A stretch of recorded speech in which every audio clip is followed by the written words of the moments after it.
Well, guys, we're out here with Zay. He keeps wanting to go in the water. But we're out here giving you a debrief on 511 Blades Avenue. It was a crazy story yesterday and today. To start out with, I'm going to try to just keep it just the court hearing debrief, just to keep this super short. But what we're going to do is go through the case. So I show up at 5:11, 10 o'clock, and he waits until almost the end to hear this, because obviously this judge that showed up was the same judge as 620's judge. So he already knew that I had 40 pages of document. Different property, different case, same scenario, same perpetrators and parties and stuff.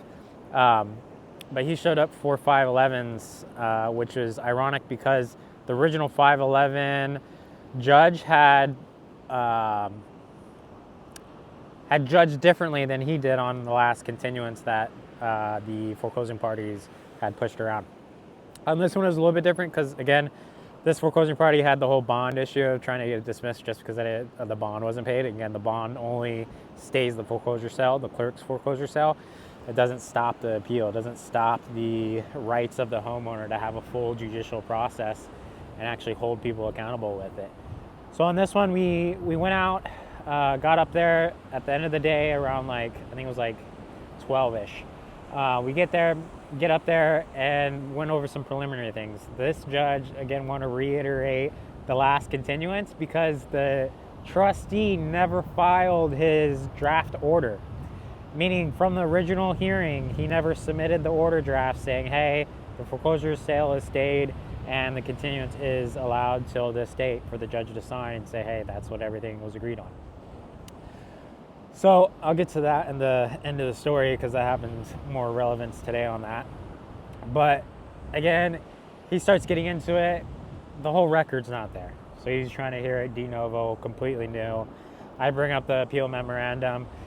He kind of just throws it out the fucking window. Says, you can submit whatever you want, put whatever memorandum you want, but this is civil proceedings, evidence rules, blah, blah, blah.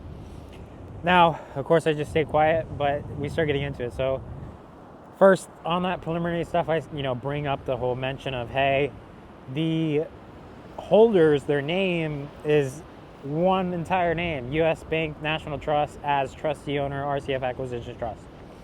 More than that, even if it is just two separate names, U.S. Bank National Trust is not a state bank. Even if it's a national bank, it's not a national bank with a state branch in this state. Meaning there's no jurisdiction, and the state protects its citizens from outsiders coming in and trying to do whatever. And that's been in a case, I think it's Skinner versus Credit or something, goes over that. I, get a little bit back and forth with the other attorney on this, and I state another case, I think it's a Russo case in North Carolina that goes over the aspects of same thing. Even if that company, the trust company, was a lawyer company, it would still fall under that same statute of, I think it's 53 TAC 303 or North Carolina General Statute. Nonetheless, the judge then, asked, well, what are you asking? What do you want? What are you motioning right now? What? Because obviously that's a standing issue. It's a defect for them to even file or pursue anything. I, again, try to plead to the judge and saying, hey, well, I want everything heard on and judged on and ruled on so we have clarity for these new trustees and clerks so that they know everything that's not clear for them of what is a valid debt. And again, he says, well, you can't have it both ways. You got to either motion now or you got to let it be heard. And of course, I'm like, I know everything I just said is 100%, and I know I can get dismissed now just based off of that. But, the object of helping other homeowners, I have to go through the hard routes. Luckily for me, most stories and most things out there say if you choose the hard path, you'll be blessed in the end. So hopefully we'll see at the end of this. And hopefully, we can actually help everyone. But it's been a rocky road trying to get the judicial system to agree with us. Hey, don't eat that. Yeah, I caught you on camera. Red-handed. What is that?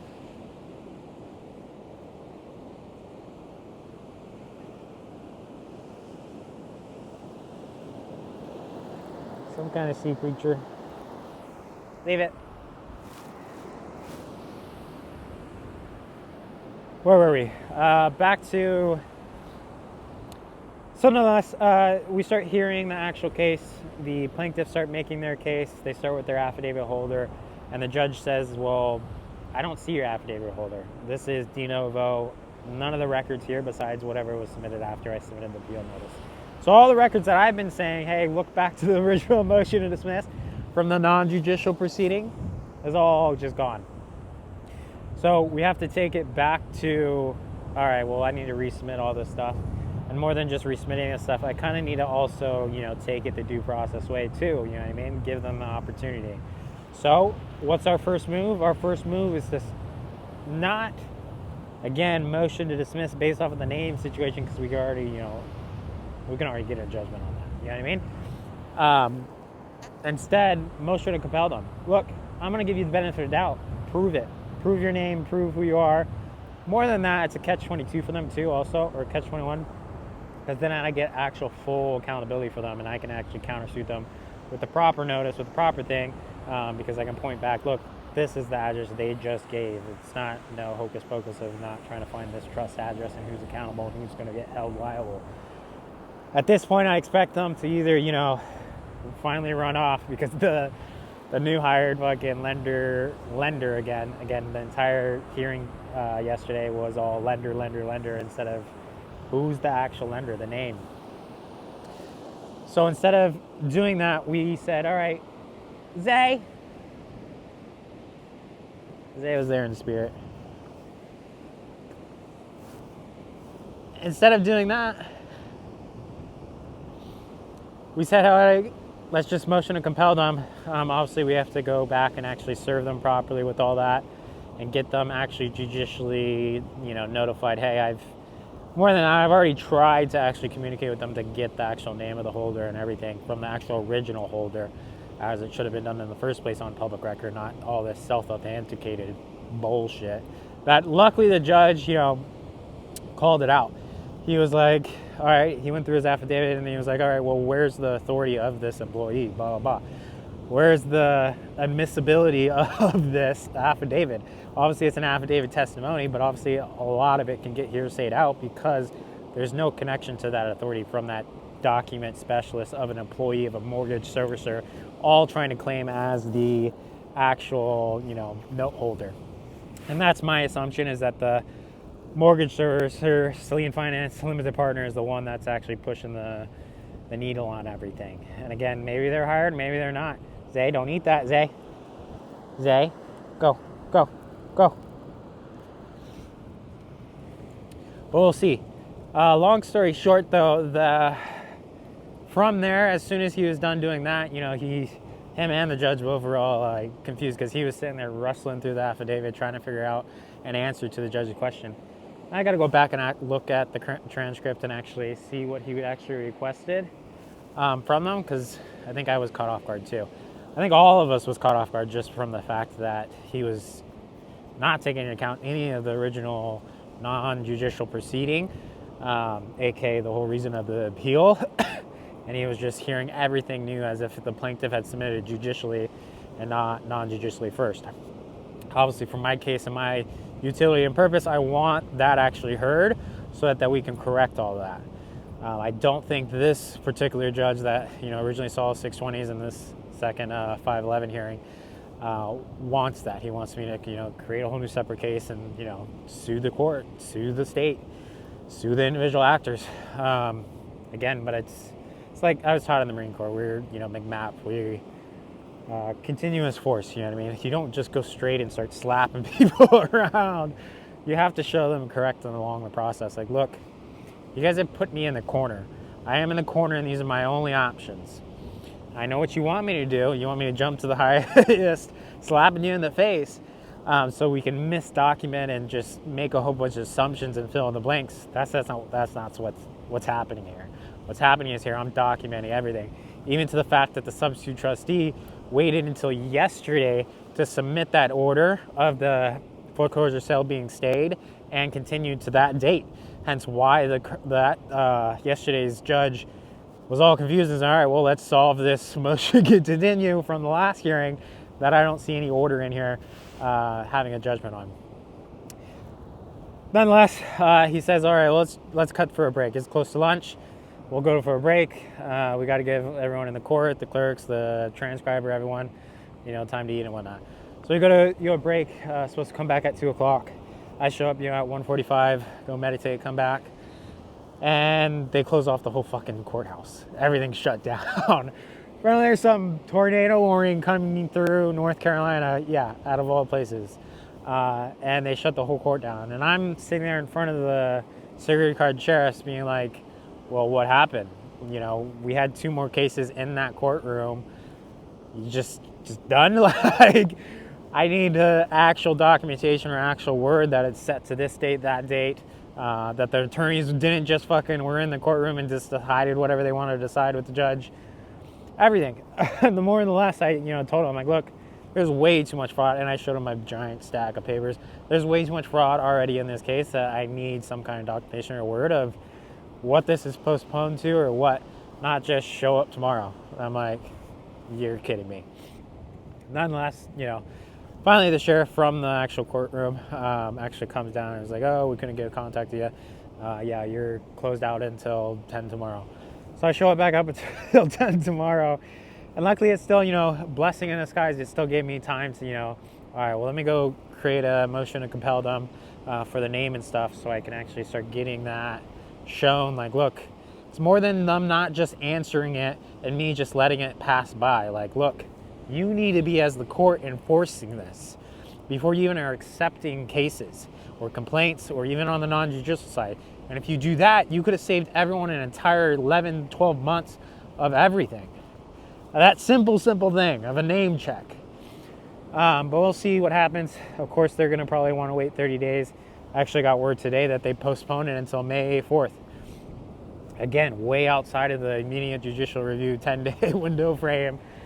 And just more, I understand both sides of the party still needs to start wrapping their head around that debt is non-valid, and they need to start wrapping their head around as much as I still had to wrap my head around to it. Even though, it's full beneficial to me, it still takes me to break those original stigmas of, hey, this is how debt works. It's someone puts in their money and it gets lent out. No, that's not how banking and debt works. For the majority of banks, it's through credit creation. They create 2 double accounts of the accounting. The accounting on the actual, hey, here's the account that we're going to disperse you the money out of, and then here's also our other accounting account that created and put that money in there. Your debit accounts never draw from that account and put it into the actual credit loan mortgage account. So there is requirements that they still have to have reserve capital, but then again, you look at the banking and the financial world, 2020, there's 0%. Zay, leave it. There's 0% reserve requirements for anything. Again, they're trying to stimulate pushing out loans anymore. They don't need any more loans. They need to capitalize on their loans. They've already credit created enough. But actually liquefying that credit creation is what they're having an issue with. And they can't just go slap out all the foreclosures out there, because if they do that, then all their risk managers that are pushing that or their mortgage servicers that are pushing that can't get into those. Because then they start highlighting all the defects of why they can't actually pursue those. They'll start hitting more of me, homeowners, that are backed up in the corner and have no other options. All right, well, I have to take it judicially wise. I have to keep fighting, even though I can't prove it. And a lot of times the homeowners misstep or mess things up. They'll even hire attorneys, and their attorneys will mess things up because, again, they want to go directly to bankruptcy or settlement. And if you go through bankruptcy and settlement, you're again taking the route that even in Chapter 11, you may have the maneuverable pieces. You're staking the route that, hey, that money was still someone else's, got put into a lending account, and was lent out to you. Again, that's not how it worked. And you may say, well, hey, there needed to be cash in that account for me to actually get it and go pay for something. Really? Where was the cash transaction? Did title company ever get your cash? Did the seller ever get your cash? No, the seller got numbers in his bank account. And as conspiracy as that sounds, and you may say, no, they're 2 separate banks, blah, blah, blah. All right, they're 2 separate banks. Where's their reserve account settled? In one bank, the central bank. So they're not all separate banks. They have all separate entities, but but they all operate and funnel up to the same account. And obviously that reserve account under their federal account is all separated out and whatnot, but that's what they're transferring back and forth a lot, that digital reserve currency. Not, I don't say digital like crypto or anything, no, exact digital computer that isn't traced like crypto, which is the aspect of crypto of, all right, well, now we can actually see the full aspect, all this credit creation out there. But they're trying to hone into it, the conspiracy guys, or the negative side of things of like, hey, when you do that, you're actually opening it up for them to control you a lot more than just a bank ledger, which I won't get into that. Mainly just this case. Our main issue today was, hey, this does not have an order for the foreclosure sale to be stayed. The original judge never got a draft order from the trustee for him to sign and stay the foreclosure order, hence why this current judge was confused and just started rejudging the whole original continuance and forgot out to mention that it should stay the actual foreclosure sale because it hurts homeowners' rights, aka my rights. So I show up there, Zay, you're too far, bud. Zay. Zay. Zay.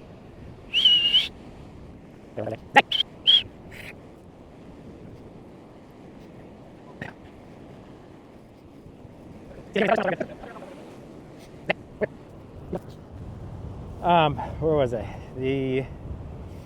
So today's issue is that they didn't actually have anything on document or record that foreclosure was actually stayed. So technically, while they're waiting for the next hearing on May 4th, and I brought it up to them today too, is like, well, what's the point of this immediate judicial review? Do I need to resubmit this every time they try to continue this? And they're like, oh no, you should only have to do once, but I can't give you any advice. I'm just a record keeper, blah, blah, blah. This, that. And I'm like, well, record keeper, there's a problem with the record of this, and I can't even pull up the public record. So, yeah, it's just a little bit back and forth today with them. I'm sure everyone's gonna always get that with them because you're pro se. And they want you to take the normal route so that they don't gotta feel the weight of your weight on them also, aka extra accountability that they have to tiptoe around. What saves them and offloading a lot of that weight is just saying, I can't say, I can't do it, can't help you anything, go find a lawyer. That's all they can do. Nonetheless, they try to act like a computer system in AI where I'm a record keeper, give me the record, I'll file it, blah, blah, blah, that's all I can do. Well, this is just stupid. I can just do this online. Just give me the fucking login account like you give the attorneys. Nonetheless, here we are.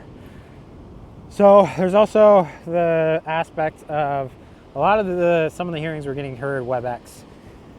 And I want to document the procedural bias of pro ses or no one's able to bring in, record, even phones, recording devices, laptops, nothing into the court case. But if you have your license bar card, bring them in. And again, the same thing happened in this hearing. Again, the substitute trustee was sitting with the lender's attorney on the computer, typing and stuff. When he instantly rebutted Russo, I instantly knew, like, nah, that substitute trustee just gave you that because I haven't even handed you over the case study yet on it. And it's usually not even tied to the foreclosure, again, which what he tried to rebuttal on is saying, oh, this is about a will, not about a foreclosure. That doesn't apply. That's the basic lawyer-attorney move on dismissing case laws of like, let me just find any little thing and say it doesn't apply. Well, yes and no. You're never ever going to find always the exact cases for case law, but you can find where the statute and law applies higher or lower. This was, again, a law firm company trying to act as a trustee and do trustee operations while representing lawyerly the original holder fiduciary. Zay, too far, bud. So we get there, big misconfusion. I go back and forth between the clerk, the civil court, and then finally, I just walk over to the judge's office, to the original judge's office that said, state of foreclosure, blah, blah, blah. Fortunately, he wasn't there, so I left a note with them saying, hey, can you sign this order that the substitute trustee drafted yesterday for you? Now, whether he drafted it before the hearing or after yesterday's hearing, I can't tell. They wouldn't let me see the draft. But I kept asking him, like, well, can you let me know if the draft says that it's staying the foreclosure? None of them would just tell me that, you know what I mean? So I just left a note with them saying, hey, this still needs a foreclosure sale stay order so that the foreclosure doesn't happen in the middle of this getting adjudicated properly.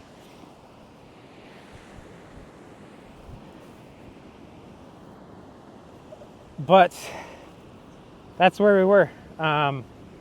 Just more shit show fuckery that we got to deal with when none of this should be happening. So I feel you guys are out here. I even went as far as, going through every route of what's available to homeowners.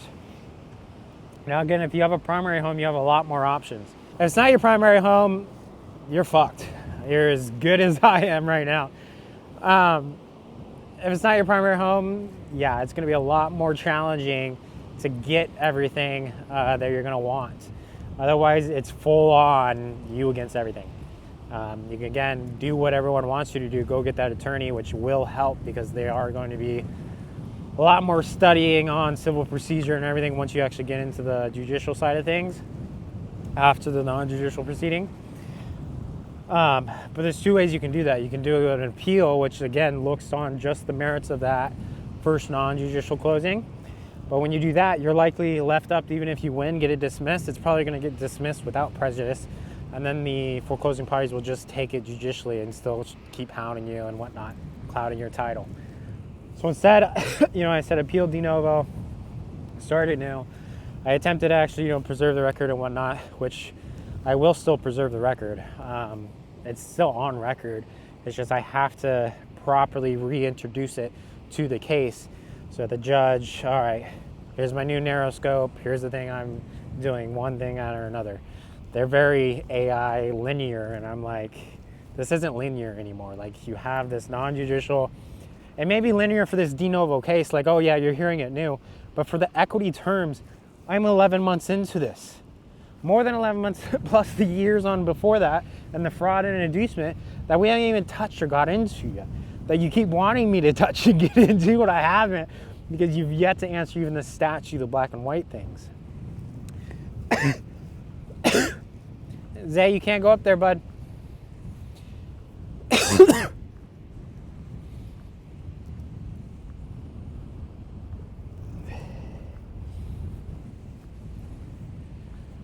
But yeah, that's my debrief. The main thing I wanted to cover is the blessing in disguise of a tornado happening during recess.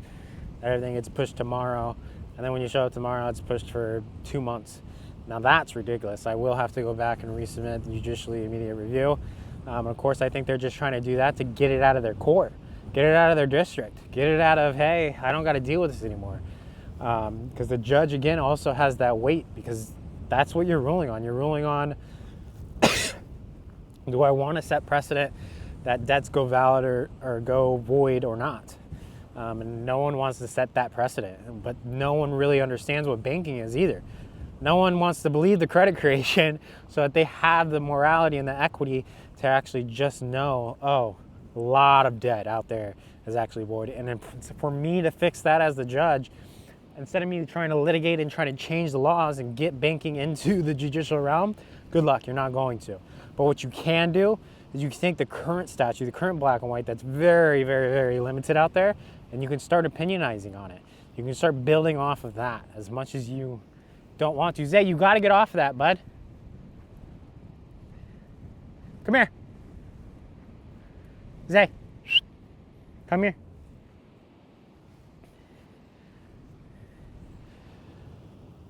Zay's getting rambunctious. He's climbing on dunes. So let's finish this. Yeah, that's our main debrief. Say hi, bud. The main issues we had was, hey, the foreclosure sale was not stayed, and you guys are postponing this way too far. It's supposed to be immediate judicial review. You're allowing the foreclosing parties to just build up their case months on end. And don't tell me that's the next available fucking schedule either. Like, don't tell me that. I already have been in that courtroom and I've seen you schedule cases. I've seen you open up both attorneys' phones on the fucking floor and say, hey, when's the next available? Oh, this Thursday? Shoot, this Thursday. That's how it works. Don't tell me that your next term, you got to wait until the next term schedule. I'm not going to get pushed around like that. Especially when the law and the statute specifically states it in Chapter 45 for this exact specific reason of not ever disclosing it black and white in there, but you have to make that common sense connection of like, look, there's a speedier, there's precedent for timing on all of this. And if you just allow them to either create things, perjury, forgery. Zay, you got to come here, bud. Zay, come here. You got to leash up.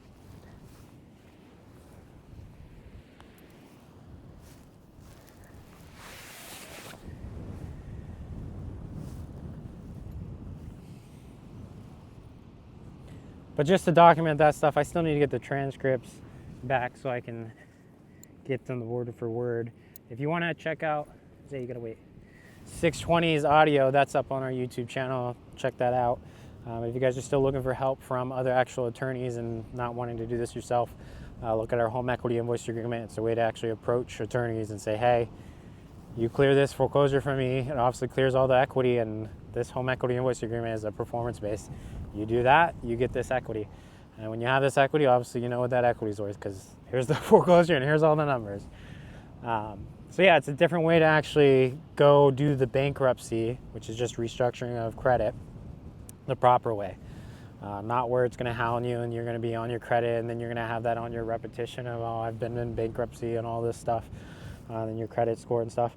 And I hope everyone understands that the bankruptcy and the foreclosure stuff, those questionnaires aren't about your repetition as a person. They're about your knowledge as a person. Hey, how knowledgeable are you going to be as a defensive person when this gets into the legal battle and I keep trying to hound to pull that credit creation from you? That's what it's really about.